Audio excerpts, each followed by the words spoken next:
எல்லாருக்கும் நமஸ்காரம். இன்னைக்கு அபிராமி அந்தாதியில 31வது ஸ்லோகத்துல இருந்து நம்ம பார்க்க போறோம். இதுல என்ன சொல்றாரு அப்படின்னாக்கா, அம்பாளும் சிவபெருமானும் தன்னை ஆட்கொண்டதுக்கு அப்புறமா தன்னோட வாழ்க்கையில ஏற்பட்ட முழுமையான மாற்றம் என்ன அப்படிங்கறத பத்தி சொல்றாரு. இதுல அர்த்தநாரீஸ்வரர் வடிவுல காட்சி கொடுத்து என்னை நேசிக்க வச்ச இறைவன் இறைவி அவளோட அருளால இந்த உலக ஆசைகள் எல்லாமே நீங்கி மறுபிறவியும் இல்லாத நிலை ஏற்பட்டது அப்படின்னு சொல்றார். உமையும் உமையொரு பாகனும் ஏக உருவில் இங்கு, அதாவது அபிராமி அன்னையும் அவளை தன்னோட இடப்பாகமாக வச்சுருக்கக்கூடிய சிவபெருமானும் அர்த்தநாரீஸ்வரராக ஒரே வடிவுல எனக்கு காட்சி கொடுத்தா அப்படின்னு சொல்றார். சிவமும் சக்தியும் வேறில்லைன்னு சொல்றோம் இல்லையா? சோ ரெண்டுமே ஒண்ணுதான் அப்படின்னு சொல்லக்கூடிய ஒரு உயர்ந்த தத்துவம் இங்க சொல்லப்படுறது. எமையும் தமக்கு அன்பு செய்ய வைத்தார். அதாவது நான் என்னோட முயற்சியால நான் எந்த பக்தனெல்லாம் ஆகல, அவளே அவளோட அருள்னால என்ன தன்னோட பக்தனாக மாத்தின்ட்டா அப்படின்னு சொல்றா. சோ உண்மையான பக்தி கூட நம்ம கிட்ட எவ்வளவுதான் பக்தி இருந்தா கூட நம்மளால சொல்ல முடியாது. நீங்க இது இன்னைக்கு கத்துக்கணும் அப்படின்னாக்க யார் முடிவு பண்ணிருக்கணும்? அபிராமி அம்பாள் தான் முடிவு பண்ணிருக்கணும் இல்லையா? சோ அதனால உங்களுக்கு பக்தி வர வச்சதும் அம்பாள் தான். அபிராமி அந்தாதியை கத்துக்கோன்னு சொன்னதும் அவாதான். அதே மாதிரிதான் அபிராமி பட்டர் என்ன சொல்றாருனாக்க, எனக்கு பக்திங்கிறது தன்னால வரல, நீதான் அதையும் எனக்கு வர வச்சுட்ட அப்படின்னு சொல்றாரு.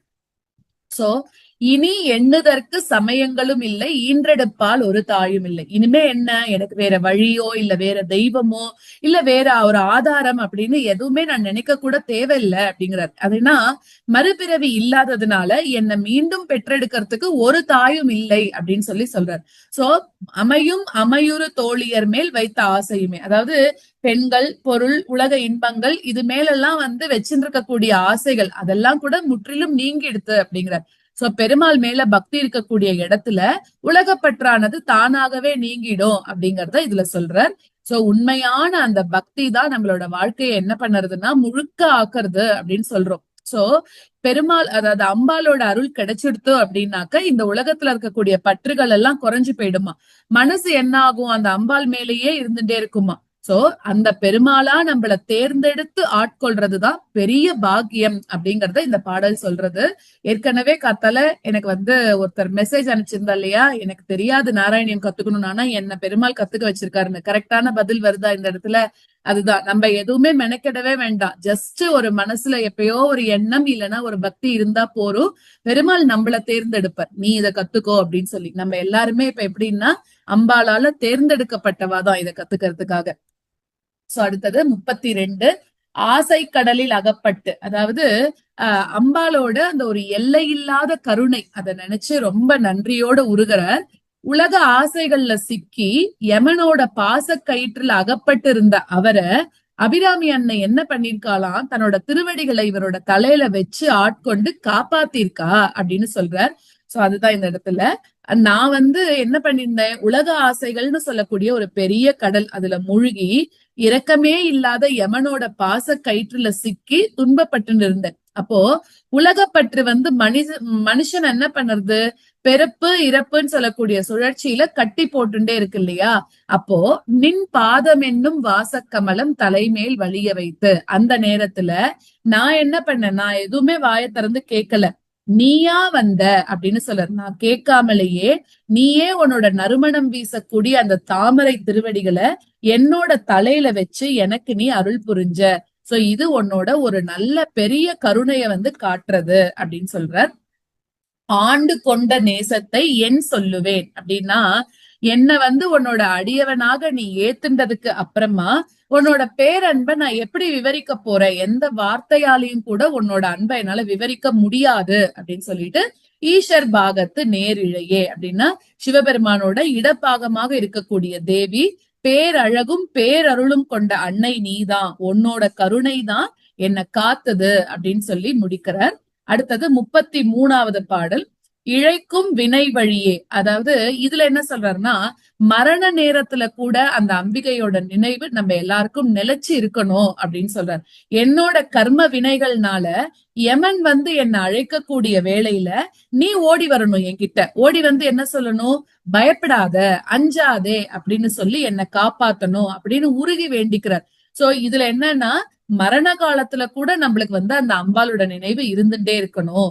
இழைக்கும் வினை வழியே அடும் காலன் எனை நடுங்க அழைக்கும் பொழுது. அப்படின்னா நம்ம பண்ணிருப்போமே பாவ புண்ணியம் எல்லாம், அந்த கர்மத்தின் விளைவாக யமன் நம்மள கூப்பிட்டு பாராம். அப்படி இவரை கூப்பிட்டுக்க வரும்போது அந்த நிலையில நான் பயந்துடக்கூடாது அப்படிங்கிறார். ஏன்னா பயம் வரும் எனக்கு ஆட்டோமேட்டிக்கா. ஆனா அந்த நிலையில நான் பயப்படாம இருக்கிறதுக்கு நீதான் உதவி பண்ணணும் அப்படின்ற அஞ்சல் என்பாய். அப்போ நீ அந்த சமயத்துல நீயே நேர்ல பயப்படாத நான் இருக்கேன் அப்படின்னு நீ சொல்லணும் அப்படின்னு சொல்றார். ஏன்னா நம்ம ஏதாவது ஒரு கஷ்டத்துல இருக்கிற போது அம்மாவோட ஆறுதலை விட வேற எதுவும் பெருசா ஆறுதல் கிடையாது இல்லையா? அந்த மாதிரி இவருக்கு அம்மா அம்பிகை தானே. அதனால என்ன சொல்றன்னா, நீ என்ன பயப்படாதன்னு சொல்லிட்டேன்னா அதை விட ஆறுதல் எனக்கு வேற எதுவுமே இல்ல அப்படின்னு சொல்ற. அத்தர் சித்தமெல்லாம் குழைக்கும் களப குவிமுளை யாமலை கோமளமே அப்படின்ற. அப்படின்னா சந்தனம் பூசின உன்னோட மார்பகங்களோட அழகும் உன்னோட இளமையும் மென்மையும் சிவபெருமானோட மனசை எப்பவுமே சந்தோஷப்படுத்தின்றே இருக்கான். சிவனுக்கு பெரிய இன்பம் கொடுக்கக்கூடிய பராசக்தி நீ அப்படின்னு சொல்றார். உழைக்கும் பொழுது உன்னையே அன்னையே என்பன் ஓடி வந்தேன். சோ அப்ப அந்த உயிர் பிரியக்கூடிய அந்த இறுதி நேரத்துல நான் யார கூப்பிடுவேன்? ஒன்னதான் கூப்பிடுவேன், அன்னையேன்னு கூப்பிடுவேன், அபிராமியேன்னு ஒன்ன மட்டும்தான் கூப்பிடுவேன் அப்படிங்கிறார். அந்த அழைப்ப கேட்ட உடனே நீ என்ன பண்ணணும்னா ஓடி என்ன நீதான் காப்பாத்தணும் அப்படின்னு சொல்றார். எப்பவுமே நம்ம ஒரு வாழ்நாள் முழுக்க அந்த அம்பாளை நினைச்சுட்டே இருந்தா கூட மரண நேரத்துல கூட அந்த நம்ம நினைச்சோமே அந்த நினைப்பு தான் நம்மள காக்குமா. சோ இறுதி நேரத்துல நம்மளுக்கு ஒரு செல்வமோ இல்ல உறவுகளோ யாருமே நம்மளுக்கு துணையா வரமாட்டா.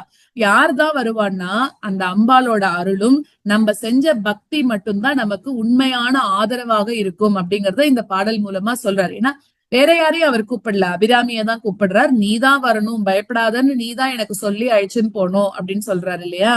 34 வந்தே சரணம் புகும். அதாவது அம்பிகையோட எல்லையில்லாத கருணையும் அவதான் எல்லா இடத்துலயும் நிறைஞ்சிருக்கக்கூடிய பராசக்தி அப்படின்னு சொல்றார். தன்னை சரணடைஞ்ச பக்தர்களுக்கு வானுலகத்துல இருக்கக்கூடிய வாழ்க்கை அதை கூட கொடுத்துட்டு பிரம்மா விஷ்ணு சிவன் சூரியன் இந்த மாதிரி இருக்கக்கூடிய தெய்வீக இடங்கள்ல தங்கி இந்த உலகத்தை காக்கக்கூடிய அந்த அன்னையோட மகிமை அதை பாடுறாரு இந்த இடத்துல. வந்தே சரணம் புகும் அடியாருக்கு வானுலகம் தந்தே பறிவோடு. அப்படின்னா உன்னை முழு நம்பிக்கையோட சரணடைஞ்சிட்டு வரக்கூடிய பக்தர்களுக்கு நீ என்ன பண்ற தெரியுமா? கருணையோட ஸ்வர்கலோகத்தையே கொடுத்துடுற அப்படின்னு சொல்றார். அப்போ உன்னோட சரணாகதியை ஏற்றவால நீ எப்பவுமே ஒருபோதும் கைவிடுறது இல்ல. ஒரு தடவை நம்ம நீதான் எனக்கு எல்லாமே, உன்னை தவிர எனக்கு வேற எதுவுமே இல்ல அப்படின்னு நம்ம சொல்லிட்டோம்னாக்க அம்பாள் நம்மள கைவிடவே மாட்டாளாம். தான் போய் இருக்கும் சதுர்முகமும் அப்படின்னாக்க அவளுக்கு வானுலக வாழ்வை கொடுத்ததுக்கு அப்புறமும் நீ பிரம்மாவோட 4 முகங்கள்லயும் சரஸ்வதி சக்தியாக நீ இருந்துட்டு இருக்க.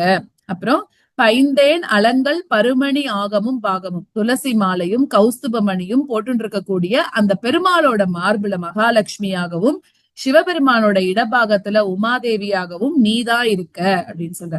பொற்செந்தேன் மலரும் அலர்கதிர் ஞாயிறும் திங்களுமே. சோ அந்த பொன் தாமரையிலையும் உலகத்துக்கு ஒளி கொடுக்கக்கூடிய சூரியன்லயும் குளிர்ச்சி தரக்கூடிய சந்திரனிலையும் நீதான் சக்தியாக இருக்க. அதாவது உலகம் முழுக்க பரவி இருக்கக்கூடிய பராசக்தி, சர்வம் சக்தி மயம்னு சொல்ற மாதிரி எல்லா இடத்துலயும் அபிராமி அன்னை தான் இருக்க அப்படின்னு சொல்ற. அதாவது அம்பாள் நினைச்சுட்டோம்னா நம்ம அபிராமி அம்மன்னா வெறும் அந்த ஊர்ல மட்டும்தான் அந்த கோவில்ல மட்டும்தான் இருப்பாளன்னா இல்ல, அவ எங்கெல்லாம் இருக்கான்னா எல்லா உயிர்கள்லயும் இயற்கையிலையும் தெய்வங்கள்லயும் பரவி இருக்கக்கூடிய பராசக்தி அவதான் அப்படின்னு சொல்றான். 35 திங்கட் பசுவின். ஓகே, அதுல என்ன சொல்றாரு அப்படின்னா அபிராமி அன்னையோட திருவடிகளை தன்னோட தலையில தாங்கக்கூடிய பாக்கியம் எவ்வளோ அரிது அப்படின்றத ரொம்ப ஆச்சரியமா சொல்றார். உன்னோட மனம் வீசக்கூடிய அந்த திருவடிகளை என்னோட தலையில நீ வச்சியே அது எவ்வளவு தவ பயன் இருந்தா எனக்கு அது கிடைச்சிருக்கும். இந்த பாக்கியம் தேவர்களுக்கு கூட கிடைச்சது இல்லையே அப்படின்னு சொல்றார். திங்கட் பகவின் மனம் நாரும் ஷீரடி சென்னி வைக்க. சிவபெருமானோட சடையில இருக்கக்கூடிய பிறை நிலவோட வாசனை படிஞ்ச உன்னோட திருவடிகளை என்னோட தலையில நீ வச்சிருக்க. சோ இந்த வரி என்ன சொல்றதுன்னா சிவபெருமானே அம்பிகையோட திருவடிகளை வணங்கக்கூடிய தெய்வீக நிகழ்வு அப்படின்னு சொல்றாரு. ஏன்னா சிவபெருமானே அம்பிகையை வணங்கினாதானே அவருக்கு சக்தி கிடைக்கிறது இல்லையா? சக்தி இல்லைன்னா சிவனே இல்லைன்னு சொல்றோம்ல. அதே மாதிரி நம்ம லலிதா சகஸ்ரநாமத்துல கூட என்ன பார்த்தோம்? பஞ்ச பிரேதா சனாசீனான்னு பார்த்தோம். அப்படின்னா இவதான் அந்த 5 வேலைகளை பண்றதுக்கு சக்தி கொடுக்கறா. திருப்பி அதை எடுத்துட்டதுக்கு அப்புறம் அவெல்லாம் பஞ்ச பிரேதங்களுக்கு சமம் தான் அப்படின்னு சொல்றா இல்லையா. சோ சக்தி வந்து அத சிவனுக்குள்ள இருக்கிற ஒரு விஷயத்த ஆக்டிவேட் பண்ணலன்னா சிவனே இல்ல அப்படின்னு சொல்றான்.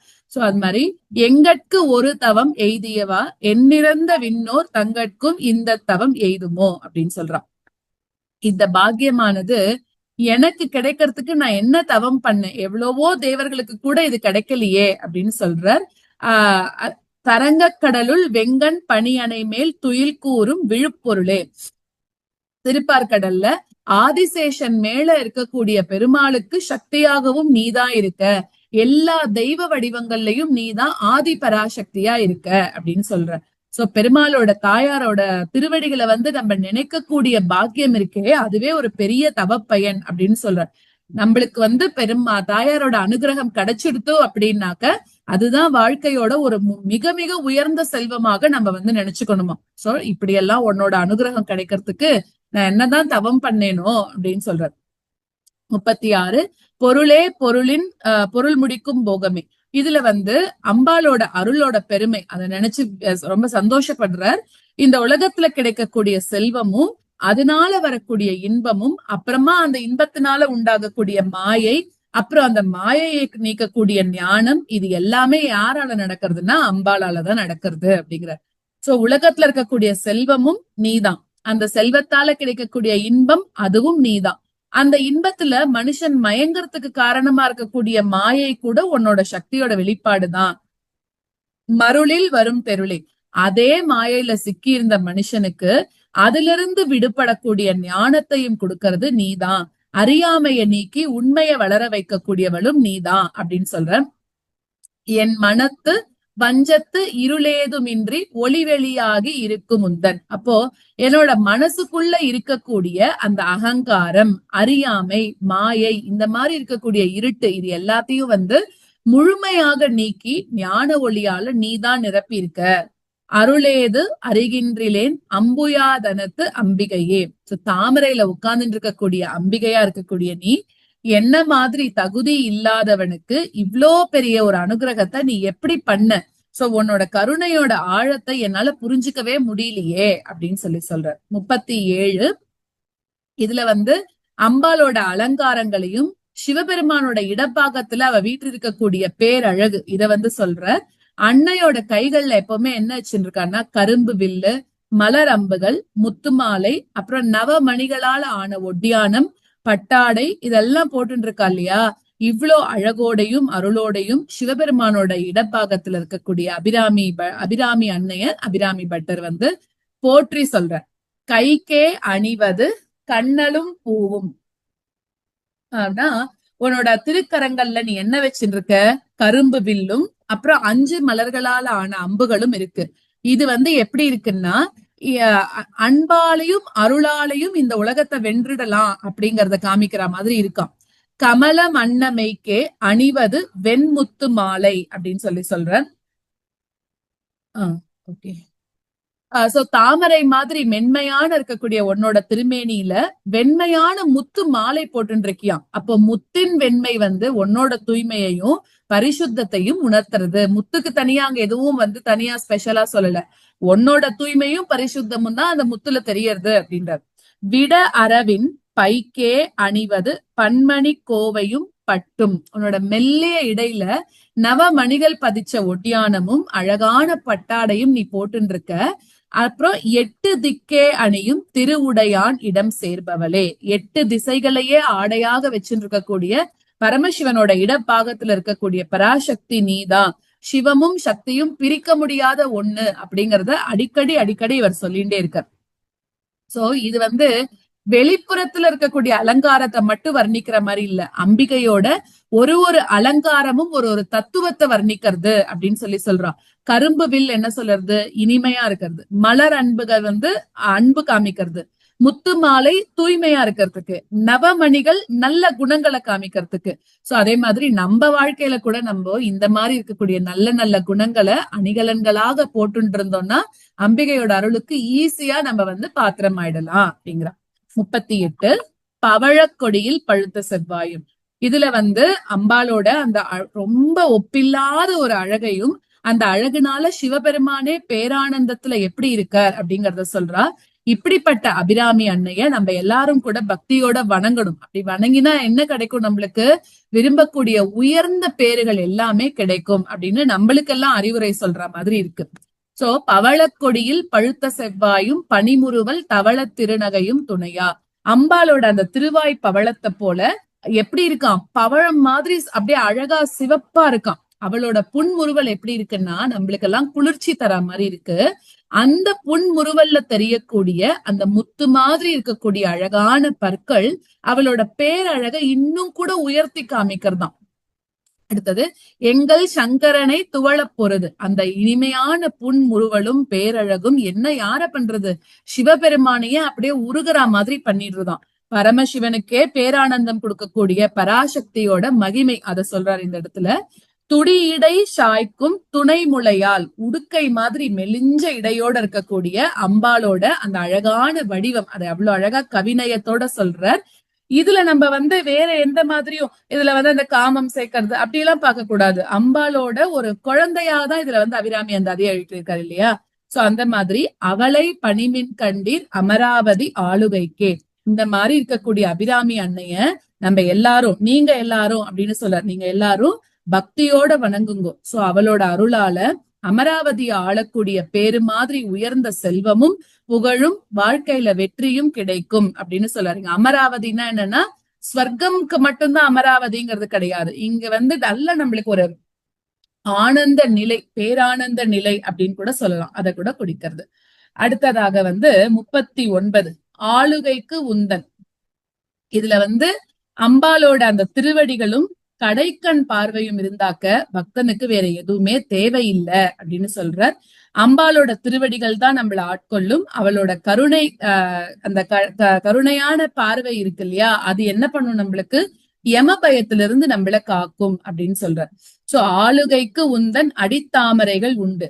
என்ன வந்து உன்னோட அடியவனாக ஏத்துக்கிறதுக்கு உன்னோட தாமரை மாதிரி இருக்கக்கூடிய திருவடிகள் காத்துன்னு இருக்கு. அந்த திருவடிகளை சரணம் அடைஞ்சாக்க என்னோட வாழ்க்கையும் அர்த்தமானதாக ஆறுதுன்ற. அந்தகன் பால் மீளுகைக்கு உந்தன் விழியின் கடை உண்டு. யமன் கிட்ட இருந்து என்னை காப்பாத்துறதுக்கு உன்னோட கடைக்கண் பார்வை இருந்தாலே போரும். அந்த அந்த ஒரு பார்வையே என்னோட பயத்தை போக்கிடும் அப்படிங்கிற. மேல் இவற்றின் மூலுகைக்கு என் குறை நின் குறையே அன்று. இவ்வளோ அருள் இருந்தும் கூட நான் உன்னை வணங்காம இந்த உலக ஆசையில நான் அலைஞ்சுட்டே இருந்தேன்னாக்க அது என்னோட தவறுதானே தவிர உன்னோட குறை கிடையாது அப்படின்னு சொல்ற. முப்புறங்கள் மாளுகைக்கு அம்பு தொடுத்த வில்லான் பங்கில் வாழ்நுதலே. முப்புறங்களை அழிக்கணும் அப்படிங்கறதுக்காக மேருமலைய வில்லாக வளைச்சு அம்பு தொடுத்த சிவபெருமானோட இடபாகத்துல இருக்கக்கூடிய தேவி என்னையும் கூட உன்னோட அருள்னால காத்தருள் அப்படின்னு சொல்ற. அடுத்தது 40 வாழ்நுதல் கண்ணியை. அப்படின்னா இதுல வந்து அம்பிகைய வந்து வழிபடணும் அப்படின்னு சொல்லக்கூடிய எண்ணமே பூர்வ ஜென்மத்துல நம்ம புண்ணியம் பண்ணியிருந்தா மட்டும்தான் கிடைக்கும் அப்படிங்கறத சொல்ற.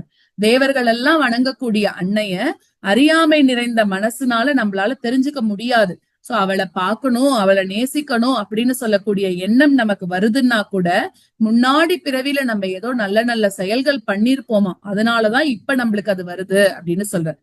வாழ்நுதல் கண்ணியை விண்ணவர் யாவரும் வந்திரைஞ்சி பேணுதற்கு எண்ணிய பெருமாட்டியை.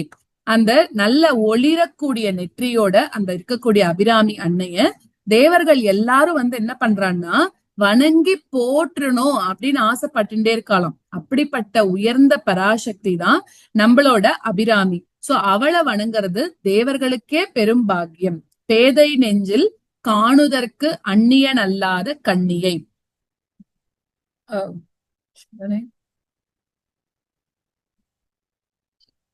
Okay, correct. ஓகே, அறியாமை அகங்காரம் உலக பற்றுகள் நிறைஞ்ச இந்த மனசுல அம்பால உணரவே முடியாதான். மனசு தூய்மையாக இருந்தாதான் அவளோட அருளை நம்மளால அனுபவிக்க முடியும் அப்படின்னு சொல்ற.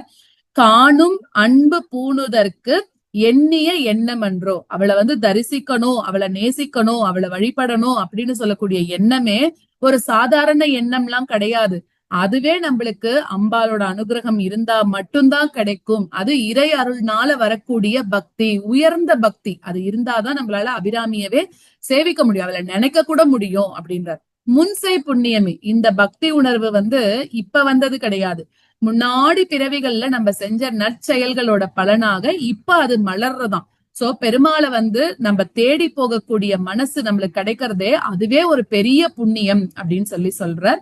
சோ நம்ம தாயார நினைக்கணும் அப்படிங்கிற எண்ணமே அவளோட அருள் இருந்தா மட்டும்தான் கிடைக்கும். கோயிலுக்கு போகணும், ஸ்லோகம் கத்துக்கணும், அதே மாதிரி பெருமாளோட நாமங்கள் எல்லாம் சொல்லணும், அப்புறம் பக்தியிலேயே நம்ம இருக்கணும் அப்படின்னு சொல்லக்கூடிய விருப்பம் எல்லாருக்கும் கண்டிப்பா வரவே வராது. இப்ப இங்க இருக்கக்கூடிய 65 பேருக்கு வந்திருக்குன்னா 6500 பேருக்கு அது வராமையே இருக்கு. சோ அப்ப நம்ம தான் கொடுத்து வச்சிருக்கோம் அப்படின்னு சொல்லலாம். நம்ம தான் அபிராமி அன்னையால தேர்ந்தெடுக்கப்பட்டவா.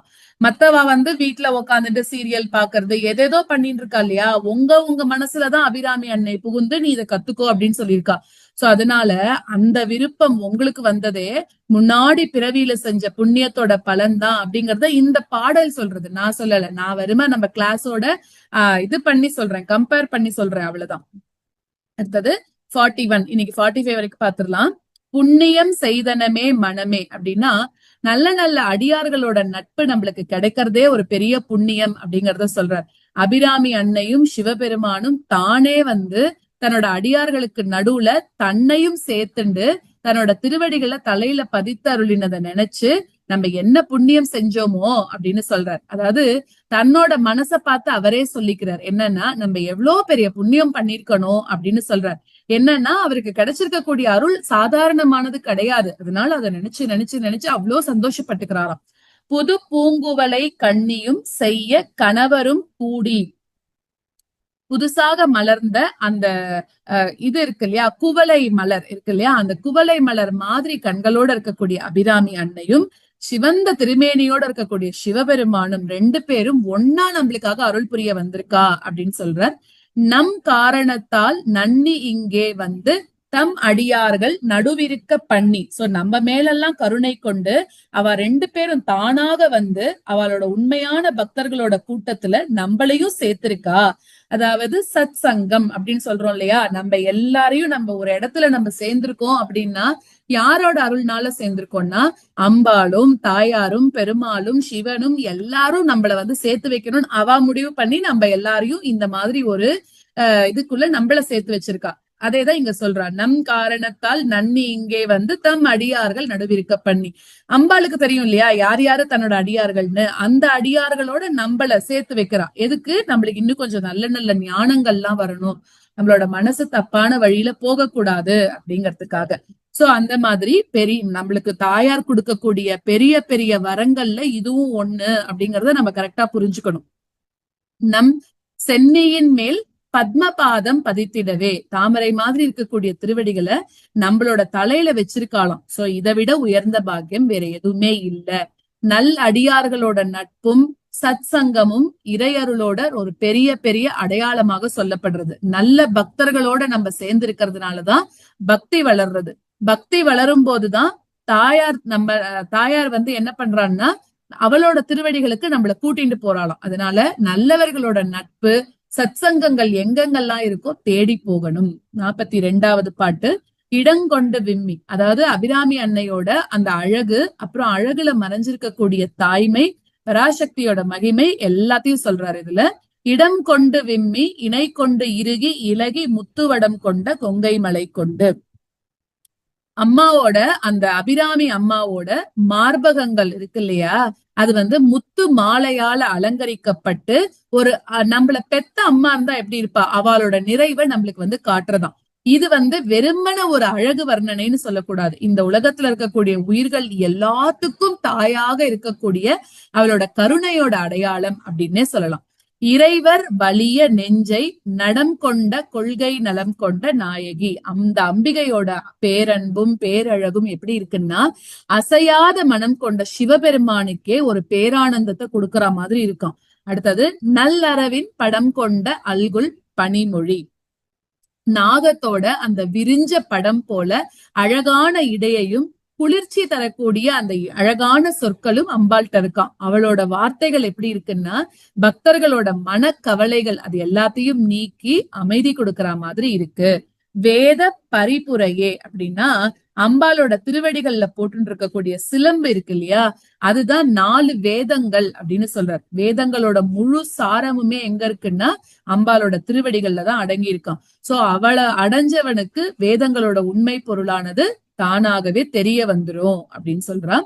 43வது பாடல் பரிபுர சீரடி பாசாங்குசை, அதாவது அம்பாலோட கருணையும் சக்தியும் ஒன்னா இருக்கக்கூடிய திரு உருவத்தை இதுல சொல்லிட்டு இருக்கா. பாசம், அங்குசம், மலர் அம்புகள் இதெல்லாம் ஏந்திண்டு கருணை வடிவமாக அவ இருந்தா கூட யாராவது கெட்டவா இருந்தான்னா அவளை அழிக்கக்கூடிய பராசக்தியாகவும் அவ இருக்கலாம். சோ அந்த மாதிரி சிவபெருமானோட இடபாகத்துல இருக்கக்கூடிய திரிபுர சுந்தரிய போற்றி நம்மளோட மனசுல இருக்கக்கூடிய தீய எண்ணங்களும் அழியணும் அப்படிங்கறதுதான் இந்த பாடலோட சாரமா இருக்கு. பரிபுர சீரடி பாசாங்குசை பஞ்சபாணி இன்சொல் திரிபுர சுந்தரி, அதாவது சிலம்பணிந்த திருவடிகளை நீதான் வச்சுருக்க. பாசம், அங்குசம், கரும்பு வில்லு, அப்புறம் மலரம்புகள் 5 இது எல்லாத்தையும் ஏந்தின்னு இருக்கக்கூடிய திரிபுர சுந்தரியும் நீதான். உன்னோட இனிமையான சொற்களால பக்தர்களோட மனச நீ அமைதிப்படுத்துற. உன்னோட கையில வச்சுட்டு இருக்கக்கூடிய ஒரு ஆயுதமும் எதுக்குன்னா பக்தர்களை நல்வழிப்படுத்துறதுக்கு தானா. சிந்துர மேனியன் தீமை நெஞ்சில் பரிபுர வஞ்சரை அஞ்ச, அதாவது குங்குமம் மாதிரி இருக்கக்கூடிய அந்த சிவந்த திருமேனி உனக்குதான் இருக்கு. அதே மாதிரி யாரெல்லாம் கெட்ட எண்ணத்தோட வராளோ அவளெல்லாம் உன்னோட சக்தியை பார்த்து பயந்து போயிடுறாளாம். அம்பாலோட அருள் பக்தர்களுக்கு அன்பாகவும் தப்பு பண்றவாளுக்கு எப்படி இருக்குன்னா ஒரு நீதி கொடுக்கக்கூடிய அந்த மாதிரியும் நீதான் இருக்க அப்படின்னு சொல்றான். குனி பொறுப்பு சிலை கை ஏறி புரைமேனி, அதாவது மேருமலையவே வில்லாக வளைச்சு அந்த திரிபுர அசுரர்களை எல்லாத்தையும் அழிச்ச நெருப்பு மாதிரி இருக்கக்கூடிய சிவபெருமானோட வீர செயல் அத இந்த இடத்துல சொல்றார். அந்த சிவபெருமானோட ஒன்னா இருக்கக்கூடிய அபிராமியும் நீதான். இறைவர் செம்பாகத்து இருந்தவளே, சிவபெருமானோட இடபாகத்துல என்னைக்கும் இருக்கக்கூடியவளும் நீதான் அப்படின்றது. 44வது பாட்டு தவளே இவள் எங்கள் சங்கரனார் மனைமங்கலமாம், அதாவது அபிராமி அன்னை தான் எல்லா தெய்வங்களுக்கும் மேலான பராசக்தி அப்படிங்கறத சொல்றார். சிவபெருமானோட மனைவியாகவும் அவருக்கே அன்னையாகவும் இருக்கக்கூடிய ஆதி பராசக்தியா இருக்கக்கூடிய அவளை தெரிஞ்சின்றதுக்கு அப்புறமா இனிமே நான் வேற எந்த தெய்வத்துக்கிட்டையும் போக மாட்டேன் அப்படின்றார். அவளுக்குதான் உண்மையான தொண்டு செஞ்சுட்டே இருப்பேன் அப்படின்னு சொல்றார். சோ தவளே இவள் எங்கள் சங்கரனார் மனை மங்களமாம், எங்களோட அந்த சங்கரனா இருக்கக்கூடிய சிவபெருமானோட மங்களகரமான திருத்துணைவி இவதான் அப்படிங்கிறார். அடுத்ததாக அவளே அவர் தமக்கு அன்னையும், பராசக்தி தான் எல்லாத்துக்கும் ஆதி காரணமா இருக்காளாம். அதனால சிவபெருமானுக்கே அன்னையாகவும் அவதான் இருக்கா. இவளே கடவுளார் யாவருக்கும் மேலை, பிரம்மா விஷ்ணு ருத்ரன் இந்த மாதிரி இருக்கக்கூடிய எல்லாருக்கும் ஆதார சக்தி அபிராமியா தான் இருக்கா. துவலேன் இனி ஒரு தெய்வம், இந்த உண்மையை தெரிஞ்சினதுக்கு அப்புறம் இனிமே நான் எந்த ஒரு தெய்வத்தையும் தேடி போக மாட்டேன், மனசும் கலங்க மாட்டேன். அபிராமி அன்னைக்குதான் என்னோட வாழ்நாள் முழுக்க உண்மையான பக்தி தொண்டு பண்ணுவேன் அப்படின்னு சொல்ற. 45 தொண்டு செய்யாது நின் பாதம் தொழாது. சோ இதுல ஒரு குழந்தை ஒரு அம்மா கிட்ட போய் மன்னிப்பு கேட்கறா போல அம்பிகை கிட்ட உருகி பேசுறாராம். நான் தவறுகள் பண்ணிருந்தா கூட, ஒருவேளை உன்னோட திருவடிகளை மறந்துட்டா கூட என்னை வெறுத்துடாத, என்னை எப்படியாவது நான் பண்ண தப்பெல்லாம் பொறுத்துக்கோ அப்படின்னு சொல்ற. ஏன்னா அம்மா எப்பவுமே தண்டிக்க மாட்டா இல்லையா, மன்னிப்பு தானே கொடுப்பா, அதனால அப்படியே கேட்கிறாராம். தொண்டு செய்யாது நின் பாதம் தொழாது அப்படின்னா உனக்கு தொண்டு செய்யாமலும் உன்னோட திருவடிகளை வணங்காமலும் தன்னோட விருப்பப்படியே வாழ்ந்த ஞானிகள் முன்பு இருந்தார்களோ இல்லையோ எனக்கு தெரியாது, அவளை போல நானும் நடந்தா அதோட உண்மை என்னங்கறத எனக்கு தெரியல அப்படின்னு சொல்ற. அப்பரிசு அடியேன் கண்டு செய்தால் அது கைதவமோ அன்றி செய்தவமோ, அந்த வழிய பார்த்து நானும் அப்படியே நடந்தா அது வஞ்சகமா இல்ல அதுதான் சரியான வழியான்றதெல்லாம் எனக்கு தெரியாது. உண்மையே தெரியாத என்ன மாதிரி இருக்கக்கூடிய ஒரு சாதாரண பக்தன் அவன் குழம்பி நிக்கிறான் அப்படின்னு சொல்ற. மிண்டு செய்தாலும் பொறுக்கை நன்றே பின் வெறுக்கை அன்றே, நான் தெரிஞ்சோ தெரியாமலோ தப்பு பண்ணிருந்தாலும் என்னை எப்படியாவது பொறுத்துக்கோ அப்படின்னு சொல்றார். என்னை மட்டும் வெறுத்துடாத, உன்னோட கருணைக்கு அது ஏற்றது கிடையாது அப்படின்னு சொல்ற. சோ பெருமாள் கிட்ட நம்ம முழு மனசோட நம்ம எப்படி சரணாகதி அடையணும் அப்படிங்கறத சொல்றது. நம்ம எல்லாம் தவறு பண்றது சாதாரண விஷயம்தான். ஆனா அந்த தவற உணர்ந்து திருப்பி போய் நம்ம அம்பாள்கிட்ட மன்னிப்பு கேக்குறோம் இல்லையா, அதுதான் உண்மையான பக்தி. அபிராமி அன்னை வந்து தண்டிக்கணும்னு நம்மள காத்துட்டு இருக்கக்கூடிய அம்பாள் கிடையாது. நம்மளுக்கெல்லாம் திருந்தக்கூடிய வாய்ப்பை கொடுத்து திருப்பி அரவணைச்சுக்கிறா. அதனாலதானே கையில பஞ்சபானங்கள் பூவால ஆனது தானே வச்சுட்டு இருக்கா. அதனால நம்ம வேற ஏதாவது ஆயுதம் வச்சிருந்தாதான் நம்மள அதனால அடிச்சிருவாங்க. பூதான் அது. எப்படின்னா நீ போறியான்னு அந்த பூவால அடிப்பாளாம். அது நமக்கு வலிக்குமா? நம்மள அவ மிரட்டுறான்னு நினைச்சுக்கலாம், நம்மள நல்வழிப்படுத்துறான்னு நினைச்சுக்கலாம். சோ அது மாதிரி சொல்ற, ஒருவேளை நான் தெரிஞ்சோ தெரியாமலோ ஏதாவது தப்பு பண்ணியிருந்தாக்க என்னை வந்து வெறுத்து ஒதுக்கிடாத அப்படின்னு சொல்லி மனசு உருகி கேட்டுக்கிற.